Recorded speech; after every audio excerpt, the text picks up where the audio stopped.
এক একটা নারীকে আল্লাহ তাআলা এক একটা ফ্যামিলির ম্যানেজিং ডাইরেক্টর বানিয়ে দিয়েছে। অনেক স্ত্রী আছে স্বামী ঘরে ঢুকলেই ঘরে আটা নাই, রুটি নাই, চাল নাই, ডাল নাই। অনেক বোনেরা আছে বাইরে যাওয়ার সময় পার্লারিং করে মেকআপ করে সুন্দর জামা কাপড় পরে বাইরে যায়, আর স্বামীর সামনে আসলে বুয়ার মতো থাকে। ড্রাইভারের সাথে কথা বলার সময় মিষ্টি হাসি দিয়ে কথা বলে। বাজারে শপিং করতে গেলে আসসালামু আলাইকুম ভাই কেমন আছেন, কি সুন্দর আসসালামু আলাইকুম। স্বামীর সামনে আসলে আর এই মিষ্টি কথাটা নাই। কেউ ফোন দিয়েছে, হ্যালো কে, স্বামীকে চায়, উনি বাসায় নাই, কাট। আমার বোনেরা, আমার মায়েরা, খবরদার, আপনার স্বামীর ভেতরে আপনার জান্নাত, আপনার স্বামীর ভেতরে আপনার জাহান্নাম। স্ত্রীদেরকে আল্লাহ কি দায়িত্ব দিয়েছে একটা ফ্যামিলিকে সুন্দর করতে, একটা দাম্পত্য জীবনকে সুন্দর করতে। স্ত্রীর এক নম্বর দায়িত্ব হচ্ছে she should make a comfort to her husband. স্ত্রীর উচিত স্বামীর জন্য ঘরটাকে প্রশান্তির নীড় বানিয়ে রাখা। কি বানিয়ে রাখা? প্রশান্তির নীড়। স্ত্রী হওয়া উচিত এমন যাকে দেখলে স্বামীর চোখ জুড়ায়, স্বামীর প্রাণ জুড়িয়ে যায়, স্বামীর হৃদয়টা ঠান্ডা হয়ে যায়, ঠিক কিনা? আর স্ত্রীর দিকে তাকালে যদি মেজাজ গরম হয়ে যায়, মেজাজ খিটখিটে হয়ে যায়, ঝামেলা আছে না নাই? ঝামেলা আছে। এজন্য মেহেরবানি করে আমাদের বোনরা যারা, এমন কোনো কাজ করবেন না যেটা স্বামীর মেজাজকে খিটখিটে করে দেয়। কারণ আল্লাহ তাআলা আপনাদেরকে তৈরি করেছে লিতাসকুনু ইলাইহা, স্বামী আপনার কাছে গেলেই যেন তার হৃদয়টা প্রশান্ত হয়ে যায়, ঠিক কিনা?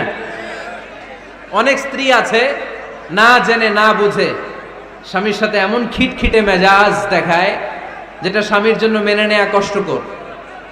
স্বামীর জন্য একটা ত্রাস হয়ে দাঁড়ায় স্ত্রী, ত্রাস। অনেক স্বামী আছে স্ত্রীর এরকম আচরণের কারণে, অতিরিক্ত প্রেসার ক্রিয়েট করার কারণে স্ত্রীদেরকে ভয় পায়। এজন্য বোনদেরকে বলবো লিতাসকুনু ইলাইহা, এমন ভাবে আপনি আপনার স্বামীর সামনে নিজেকে প্রেজেন্ট করেন যাকে আপনাকে দেখলে আপনার স্বামীর চোখ জুড়িয়ে যায়, হৃদয়টা প্রশান্ত হয়ে যায়, আপনাকে দেখলেই আপনাকে ভালোবাসতে মনে চায়, ঠিক কিনা? এজন্য রব্বুল আলামিন বলেন আমি নারীদেরকে তৈরি করেছি লিতাসকুনু ইলাইহা, যেন পুরুষেরা স্ত্রীদের সংস্পর্শ যখন পায় পুরুষদের হৃদয়টারে প্রশান্ত করে দেয়। কে? রব্বুল আলামিন বলেছেন খাদিজার জন্য জান্নাতে আমি এমন একটা ঘর বানিয়েছি যেই ঘরের মধ্যে কোনো বিশৃঙ্খলা নাই। খাদিজার জন্য জান্নাতে এমন একটা প্রাসাদ আমি বানিয়েছি যেই প্রাসাদের মধ্যে কোনো আওয়াজ নাই, কোনো কোলাহল নাই, কোনো বিশৃঙ্খলা নাই। কারণ খাদিজা আমার নবীকে এমন একটা ঘর উপহার দিয়েছে যেই ঘরের মধ্যে কোনো বিশৃঙ্খলা ছিল না, আওয়াজও ছিল না। পড়েন সুবহানাল্লাহ। আল্লাহ রাসূল যখন সারাদিন কাফেরদের মাঝে কোরআনের দাওয়াত দিতেন, কোলাহল, মারামারি, জীবনের ঝুঁকি নিয়ে মক্কার কুরাইশদের মাঝে যখন দাওয়াত দিতেন, সব বিশৃঙ্খলা, ঝামেলা, গোলমাল শেষ করে রাতের বেলায় যখন খাদিজার ঘরে বিশ্বনবী ঢুকতেন, বিশ্বনবীর হৃদয়টারে প্রশান্ত করে দিত কে? আম্মাজান খাদিজা বিশ্বনবী সাল্লাল্লাহু আলাইহি ওয়াসাল্লামের জন্য এমন ঘর উপহার দিয়েছেন যেই ঘরে বিশ্বনবী আসলে বিশ্বনবীর হৃদয়টা ঠান্ডা হয়ে যেত। সুবহানাল্লাহ পড়ে। অনেক স্ত্রী আছে স্বামী ঘরে ঢুকলেই ঘরে আটা নাই, রুটি নাই, চাল নাই, ডাল নাই, এটা লাগবে ওইটা লাগবে, ওখানে যেতে হবে, একটার পর একটা ফিরিস্তি বলে বেড়ায়, আছে না নাই? না, এটা করবেন না। আপনার কি লাগবে এই সব দায়িত্ব আল্লাহ তাআলা স্বামীকে দিয়েছে, স্বামীকে জানাবেন। তবে ধীরে সুস্থে, ধীরে সুস্থে স্বামীর জন্য ঘরটাকে এমন করে রাখতে হবে যেন ঘরে ঢুকলেই স্বামীর হৃদয়টারে প্রশান্ত করে দেয় কে? এজন্য স্ত্রীর প্রথম দায়িত্ব ঘরটারে প্রশান্তির নীড় বানানো। একটা সুখী দাম্পত্য জীবনের জন্য স্ত্রীর 2 নাম্বার দায়িত্ব হচ্ছে স্বামীকে ইন্সপায়ার করা, স্বামীকে সাহস জোগানো, পিছন থেকে ড্রাইভিং পুশের মতো কাজ করা। কারণ স্বামীকে যখন স্ত্রী সাহস যোগায়, স্বামীর সাহস বেড়ে যায়, ঠিক কিনা? আল্লাহর হাবিব সাল্লাল্লাহু আলাইহি ওয়াসাল্লামের কাছে কোরআনের আয়াত নাযিল হলো, ইকরা বিসমি রাব্বিকাল্লাযী খালাক, খালাকাল ইনসানা মিন আলাক, ইকরা ওয়া রাব্বুকাল আকরাম আল্লাযী আল্লামা বিল কলম আল্লামাল ইনসানা মা লাম ইয়ালাম। পড়েন আল্লাহু আকবার। সূরাতুল আলাকের 5 আয়াত হেরা গুহায় যখন নাজিল হয়ে গেল, বিশ্বনবী সাইয়েদনা জিবরাইলকে নিজ আকৃতিতে দেখলেন, পা থেকে মাথা পর্যন্ত দেখে বিশ্বনবী ভয় পেয়ে গেলেন। বিশ্বনবী সাল্লাল্লাহু আলাইহি ওয়াসাল্লামের হৃদয় কাঁপতে আরম্ভ করলো। কোরআনের 5 আয়াত নিয়ে হেরা গুহা থেকে বিশ্বনবী আম্মাজান খাদিজাতুল কুবরা রাদিয়াল্লাহু তাআলা আনহার কাছে চলে আসলেন। এসে ডেকে বললেন, খাদিজা জাম্মিলুনি জাম্মিলুনি, কম্বল দিয়ে তুমি আমারে চাপা দাও, আমার ভয় লাগছে, মনে হয় আমি বাঁচব না। আম্মাজান খাদিজা বললেন, কি হয়েছে আপনার? বিশ্বনবী বললেন, বিশাল বড় একটা লোক কোরআনের 5 আয়াত নিয়ে এসেছে। ওই লোকের পা হেরা গুহার মধ্যে, মাথাটা আকাশের উপরে, এত বিশাল সত্তা, বিশাল কোন মানুষ জীবনে আমি দেখি নাই। এসে সে পরিচয় দিয়েছে সে নাকি জিব্রাইল ফেরেশতা। বিশ্বনবী বললেন, মনে হয় আমি বাঁচবো না, আমার জ্বর চলে এসেছে, আমার হৃদয়ের মধ্যে কাঁপুনি শুরু হয়েছে, তুমি আমারে কম্বল দিয়ে চাপা দাও। আম্মাজান খাদিজা বললেন, ও নবী, ভয় পাবেন না, আমার আল্লাহ কোনোদিন আপনারে অপমান করবেন না। সুবহানাল্লাহ পড়েন। ওয়াল্লাহি ওয়াল্লাহি লা ইউখজিক আল্লাহু আবাদা। নবী গো, আল্লাহ আপনার অপমান করবেন না, কারণ আপনার মধ্যে এমন এমন ভালো ভালো গুণ আছে, এই গুণাবলীগুলি যে মানুষের মধ্যে থাকে তাকে আমার রব কোনোদিন অপমান করতে পারে না। চিল্লায় বলেন ঠিক কি না? নবী হে, ইন্নাকা লা তাসিলুর রাহিমা, আপনি আত্মীয়তার সম্পর্ক বজায় রাখেন। ও নবী, তাসদুকুল হাদিসা, সব সময় আপনি সত্য কথা বলেন। ওয়া তাহমিলুল কাল্লা, আপনি মানুষের বোঝা টেনে দেন। ওয়া তাকসিবুল মা'দুমা, যার উপার্জন করার কেউ নাই, নিজে গায়ে খেটে আপনি তারে উপার্জন করে দেন। ওয়া তুঈনু আলা নাওয়াইবিল হক, সত্য যেখানে বিপন্ন সেখানে আপনি সাহসী সৈনিকের মতো দাঁড়িয়ে যান। সুবহানাল্লাহ। নবী হ্যাঁ, আপনি ভয় পাবেন না, কারণ আপনি এমন অসাধারণ ব্যক্তিত্ব, এমন জনকল্যাণমূলক কাজের আঞ্জাম আপনি দেন, এরকম লোককে আল্লাহ কখনো অপমান করতে পারে?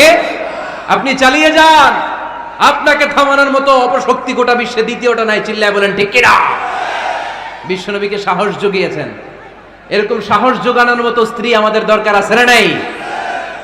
বিশ্বনবী সারাদিন বাইরে যখন কাফের মুশরিকদের অত্যাচার অনাচার সহ্য করে ঘরে আসতেন, আম্মাজান আয়েশা এমন সাহসিকতার বাণী শোনাতেন, এমন মোটিভেশন শোনাতেন, এমন ইন্সপায়ারেশন দিতেন, বিশ্বনবী সারাদিনের সব দুঃখ কষ্ট ভুলে গিয়ে এর পরের দিনের দাওয়াতি কাজের জন্য নতুন করে এনার্জি ফিরে পেতেন। চিল্লায় পড়েন আল্লাহু আকবার।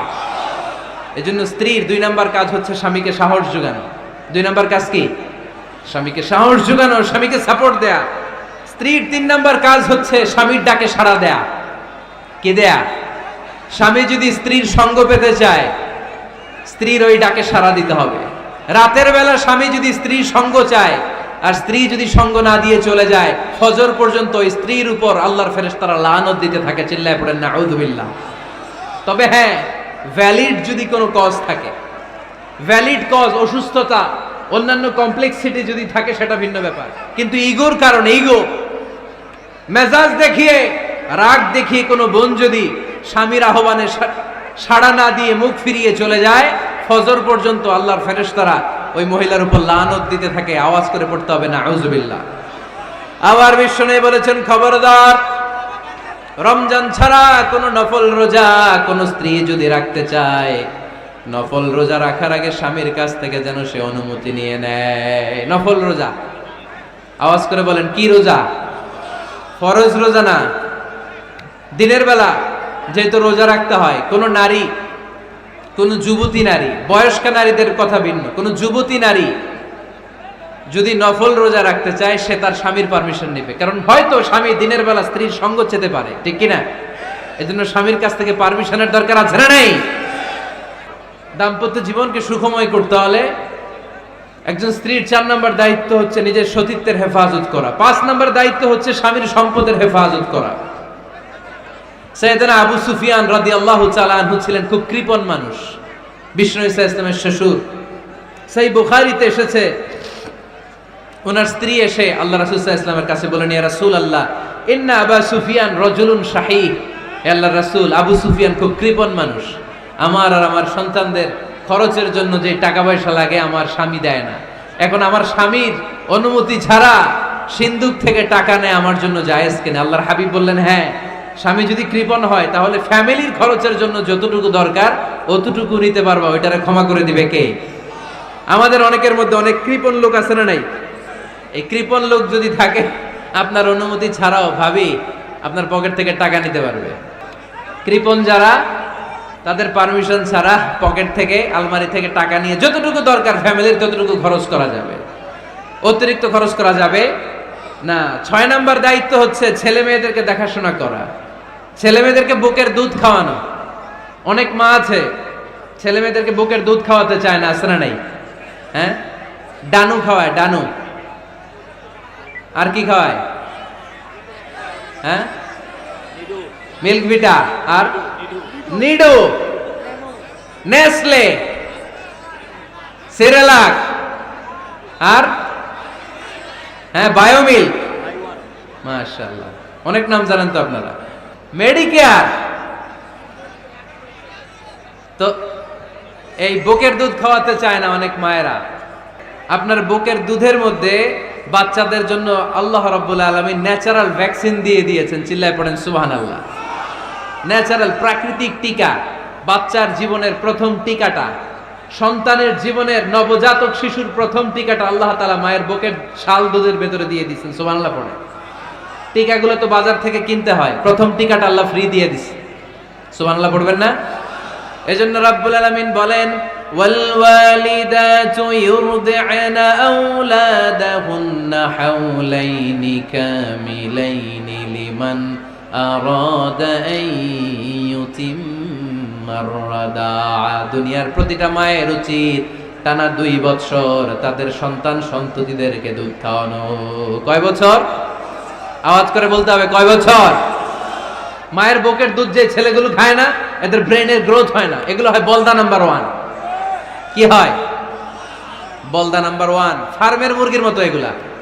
ফার্মের মুরগি দেখছেন? হ্যাঁ, ফার্মের মুরগি দেখবেন যে দোকানে যখন কিনতে যাবেন, এটারে নিয়ে যেখানে ওজন করে ওইখানে বসা রাখলে ওইখানেই বসে থাকে, আধা ঘন্টায় উঠবে না, এটা বসেই থাকে।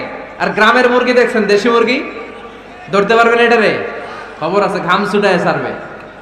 তো মায়ের বুকের দুধ যেগুলা খায় এগুলা দেশি মুরগির মতো, আর এই নিডু খায় যেগুলো, এগুলো 1 নাম্বার বলদা হয় আর ফার্মের মুরগির মতো হয়। ঠিক কিনা? উদাহরণটা দিলাম এই জন্য, আপনার সন্তানের ভবিষ্যতের কথা বোঝানোর জন্য উদাহরণটা দিয়েছি। বুকের দুধ খাওয়াবেন, এর মধ্যে আল্লাহ তাআলা এমন নিউট্রিশন, পুষ্টি গুণ দিয়ে মায়ের বুকের দুধকে আল্লাহ তাআলা সমৃদ্ধ করেছে। বাচ্চার ব্রেইনের গ্রোথ হয়, বাচ্চার হাড্ডিগুলো খুব শক্ত হয়, সে ইনফিরিয়রিটি কমপ্লেক্সে ভোগে না, হীনমন্যতায় ভোগে না। জীবনের যেখানেই যাবে সেখানেই সে হবে সফল। চিল্লায় বলেন ঠিক কিনা? অনেক মা আছে বুকের দুধ খাওয়াতে চায় না, ডানু খাওয়ায়, নিডু খাওয়ায়, আবার নিজেদের কাজের জন্য ব্যস্ত, ছেলে মেয়েদেরকে সময় দেয় না। আছে না নাই? নারীরা চাকরি করতে পারবে, হেজাব করে নিজেকে পর্দার মধ্যে রেখে শিক্ষকতা করতে পারবে, ডাক্তারি করতে পারবে, সব পেশায় তারা যেতে পারবে, নিজেদেরকে পর্দার মধ্যে রেখে হেজাব পরে সব জায়গায় যেতে পারবে। কিন্তু সন্তানদেরকেও দেখাশোনার দরকার আছে না নাই? অনেক মায়েরা নিজেরা থাকে চাকরিতে আর ছেলে মেয়েদেরকে দিয়ে রাখে কাজের মেয়ের কাছে। আছে না নাই? মনে রাখবেন, আপনি যদি অফিসে চাকরিতে ব্যস্ত থাকেন আর ছেলে মেয়ে যদি কাজের মেয়ের কাছে মানুষ হয়, তাহলে ছেলে মেয়ে আপনার আচরণ পাবে না, সে কাজের মেয়ের বুয়ার আচরণ পেয়ে পেয়ে বড় হবে। চিল্লায় বলেন ঠিক কিনা? এক একটা নারীকে আল্লাহ তাআলা এক একটা ফ্যামিলির ম্যানেজিং ডাইরেক্টর বানিয়ে দিয়েছে। A woman is an MD of a family. একজন নারী একটা ফ্যামিলির ম্যানেজিং ডাইরেক্টর। এখানে অনেক কাজ আছে মিয়া।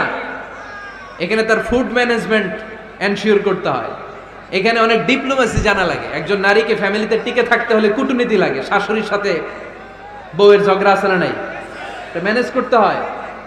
একান্নবর্তী ফ্যামিলি হলে স্বামীর ভাই বোন এদের মন মানিয়ে চলতে হয়, পুরো ঘরটাকে হ্যান্ডেল করতে হয়। এখানে আছে ফুড ম্যানেজমেন্ট, এখানে আছে ক্লিনিং ম্যানেজমেন্ট, এখানে আছে ডিপ্লোমাসি। পুরো ঘরের মধ্যে তো বিশাল একটা অফিস। এই কাজ ফেলে দিয়ে মহিলারা বাইরে ঘুরে বেড়ায় না। ফ্যামিলি সামলান। আপনি যদি ঘরমুখ হন তাহলে আপনার ফ্যামিলির মধ্যে বরকত দিয়ে এটাকে সমৃদ্ধ করে দিবে কে? তাহলে সুখী দাম্পত্য জীবনের 6 নম্বর ফর্মুলা হচ্ছে ছেলে মেয়েদেরকে সময় দেয়া। ছেলে মেয়েদেরকে সময় দেন। Spending money, spending time is more important than spending money for children. ছেলে মেয়েদের জন্য টাকা ব্যয় করার চেয়ে ছেলে মেয়েদের সাথে সময় ব্যয় করা বেশি গুরুত্বপূর্ণ। ঠিক কিনা? এমন অনেক ফ্যামিলি আছে আমি দেখেছি যে বাবাও চাকরিজীবী, মাও চাকরিজীবী। আছে না নাই? হয় ডে কেয়ারে না কাজের বুয়ার কাছে মানুষ হইতেছে। বাবা মারা যখন সকালে অফিসের জন্য বের হয় তখনও ছেলে মেয়ে ঘুমায়, আবার রাতে যখন মিটিং সিটিং সব শেষ করে ঘরে আসে তখনও ছেলে মেয়েগুলো ঘুমায়। শুক্রবার ছাড়া বাবা মার ছেলে মেয়েদের দেখা নাই। এরকম ফ্যামিলি আছে না নাই? ঢাকাতে পারিবারিক এই ক্রাইসিস, এই সংকটগুলো আমরা প্রায়ই শুনি।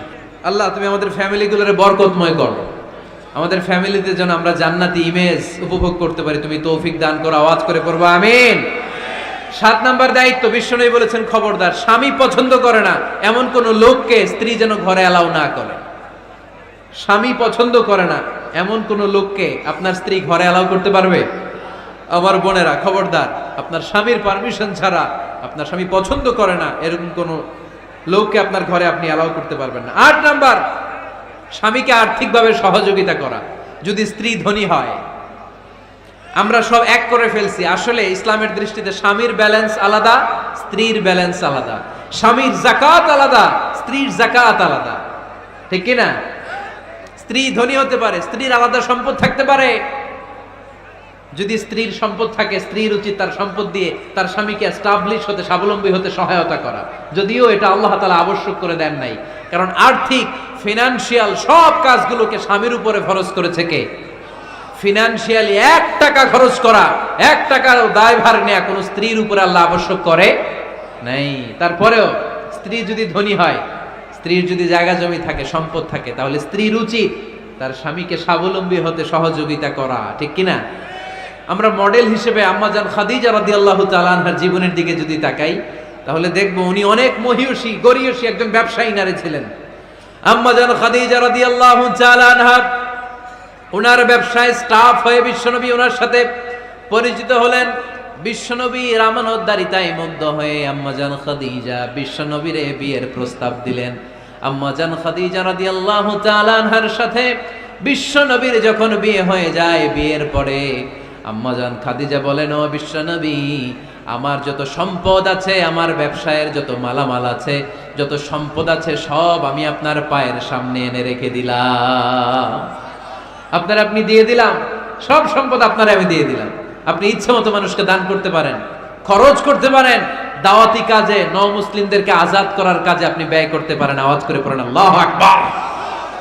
আম্মাজান খাদিজাকে যদি আমরা মডেল হিসেবে ধরি, তাহলে প্রতিটা বোনের উচিত তাদের যদি অর্থকড়ি থাকে, সম্পদ থাকে, স্বামীকে স্বাবলম্বী হতে ওই সম্পদ দিয়ে সাহায্য করার দরকার আছে না নাই? কথা বলেন না কেন? 9 নাম্বার, স্ত্রীর দায়িত্ব দাম্পত্য জীবনকে সুখময় করতে নিজেকে স্বামীর সামনে বিউটিফাই করে উপস্থাপন করা। নিজেকে বিউটিফাই করে, মেকআপ করে স্বামীর সামনে উপস্থাপন করা। আমি আমার মা বোনদেরকে বলবো, আপনারা নিজেদেরকে গুছিয়ে সাজিয়ে স্বামীর সামনে উপস্থাপন করুন। অনেক বোনেরা আছে বাইরে যাওয়ার সময় পার্লারিং করে, মেকআপ করে, সুন্দর জামা কাপড় পরে বাইরে যায়, আর স্বামীর সামনে আসলে বুয়ার মতো থাকে। আছে না নাই? স্বামীর সামনে পচা জামা, ছিঁড়া জামা, চুলের মধ্যে নাই সুগন্ধি, নিজেকে গুছিয়ে রাখে না, সামলে রাখে না, কাজের বুয়ার মতো নিজেকে উপস্থাপন করে স্বামীর সামনে। আর বাইরে গেলে মেকআপ করে, পার্লারিং করে যায়। হওয়া দরকার ছিল উল্টা, বাইরে আপনি সাদা সিধা ভাবে যাবেন, বোরকা দিয়ে নিজেকে ঢেকে যাবেন। বাইরে যাওয়ার সময় কোনো নারী পারফিউম ইউজ করে যেতে পারবে না। নারীরা যত পারফিউম ইউজ করতে মনে চায় আপনার বেডরুমে, আপনার স্বামীর সামনে, ঠিক কিনা? স্বামীর সামনে পারফিউম ইউজ করেন, নিজেকে উজাড় করে সাজান স্বামীর জন্য। এই প্রতিটা সাজুগুজুতে সওয়াব আছে না নাই? ইসলাম কতটা চেক এন্ড ব্যালেন্স, কতটা ভারসাম্যপূর্ণ জীবন ব্যবস্থা। খবরদার, নারীরা ডিওডোরেন্ট ইউজ করে বাইরে যেতে পারবে, যেটা সে তার আর্মপিটে ইউজ করে, কিন্তু ঝাঁঝালো পারফিউম বোরকার উপর দিয়ে মেরে কোনো নারী বাইরে যেতে পারবে? কথা বলেন। সুনানে নাসাইর হাদিস, আল্লাহর হাবিব বলেন, আইয়ুমা ইমরাআতিন ইস্তা'তারাত নাফসাহা ফামাররাত আলা কওমিন লিয়াজিদু রিহাহা ফাহিয়া জানিয়া। কোন নারী যদি তার জামার উপর দিয়ে পারফিউম মেখে পুরুষ লোকের দৃষ্টি আকর্ষণের জন্য ঘরের বাইরে বের হয়, যতটা পুরুষ তার চেহারার দিকে লোলুপ দৃষ্টি নিয়ে তাকাবে, ততটা পুরুষের সাথে জিনার গুনাহ মহিলার আমলনামায় তুলে দিবে কে? পারফিউম মেখে যদি কোনো নারী বের হয় এই উদ্দেশ্যে যে ছেলেরা আমাদের প্রতি আকৃষ্ট হবে, যতটা ছেলে তার দিকে তাকাবে, প্রত্যেকটা ছেলের সাথে জিনার গুনাহ আল্লাহ তাআলা এমনি তার আমলনামায় তুলে দিবে। নাউজুবিল্লাহ পড়েন। এজন্য খবরদার, নিজেকে সাজিয়ে গুজিয়ে স্বামীর সামনে উপস্থাপন করুন, সাজিয়ে গুজিয়ে। অনেক স্ত্রীরা আছে ড্রাইভারের সাথে কথা বলার সময় মিষ্টি হাসি দিয়ে কথা বলে। বাজারে শপিং করতে গেলে আসসালামু আলাইকুম ভাই কেমন আছেন, কি সুন্দর আসসালামু আলাইকুম। স্বামীর সামনে আসলে আর এই মিষ্টি কথাটা নাই, আসলে নাই। বাইরে তোমার চিকন গলায় কিসের আসসালামু আলাইকুম, হ্যাঁ না, বাইরে আপনি আসসালামু আলাইকুম দিতে যাবেন না, ঝটপট করে কর্কশ ভাষায় কথা বলে শেষ। কেউ ফোন দিয়েছে, হ্যালো কে, স্বামীকে চায়, উনি বাসায় নাই, কাট।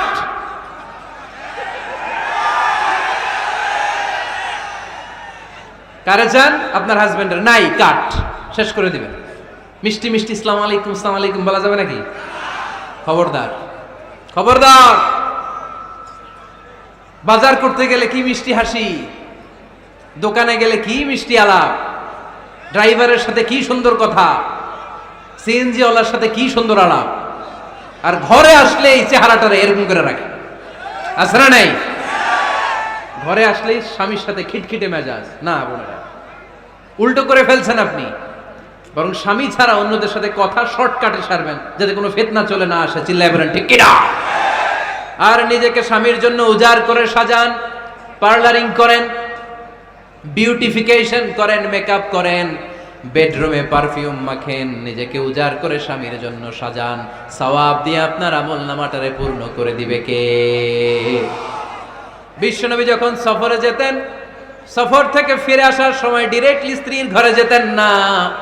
বিশ্বনবী একজনকে ঘরে পাঠিয়ে দিতেন, মদিনা রূপকণ্ঠে কিছু সময় অপেক্ষা করতেন, আর বলতেন আজকে আমি আয়েশার ঘরে যাব, আয়েশারে যে বলো আমি এসেছি, কয়েক ঘন্টা পরে আয়েশার ঘরে আমি ঢুকবো। সুবহানাল্লাহ পড়েন। স্ত্রীকে সময় দিতেন, কারণ স্ত্রী হয়তো কাজ করে, ঘর গুছায়, ঘেমে থাকতে পারে, তাকে নিজেকে গুছানোর জন্য সময়ের দরকার আছে না নাই? লম্বা সফর শেষ করে, সেই বুখারীর হাদিস, বিশ্বনবী যখন সফর শেষ করে মদিনায় ফিরতেন, ডিরেক্টলি স্ত্রীর কাছে যেতেন না, মদিনার উপকণ্ঠে ওয়েট করতেন এবং বার্তাবাহককে পাঠাতেন, যে বলো যে আজকে আমি সফিয়ার ঘরে থাকবো। সফিয়াকে সময় দিতেন 2-1 ঘন্টা, যাতে নিজেকে সাজিয়ে নিতে পারে। সুবহানাল্লাহ পড়ো। আমার বোনেরা, আমার মায়েরা, খবরদার, আপনার স্বামীর ভেতরে আপনার জান্নাত, আপনার স্বামীর ভেতরে আপনার জাহান্নাম। আপনার স্বামীর মনকে খুশি রাখতে পারলে জান্নাতের দরজাগুলো আপনার জন্য খুলে দিবে কে? ক্যাপাসিটির বাইরে কিছু চাবেন না। এই 10টা স্ত্রীদের দায়িত্ব। এই 10টা পয়েন্ট যদি কোনো স্ত্রী স্বামীর জন্য এইভাবে স্যাক্রিফাইস করে করে এইভাবে আঞ্জাম দিতে পারে, এই স্ত্রীদের জন্য জান্নাতের দরজাকে খোলা রেখেছে কে? আওয়াজ করে বলতে হবে, খোলা রেখে দিয়েছেন কে?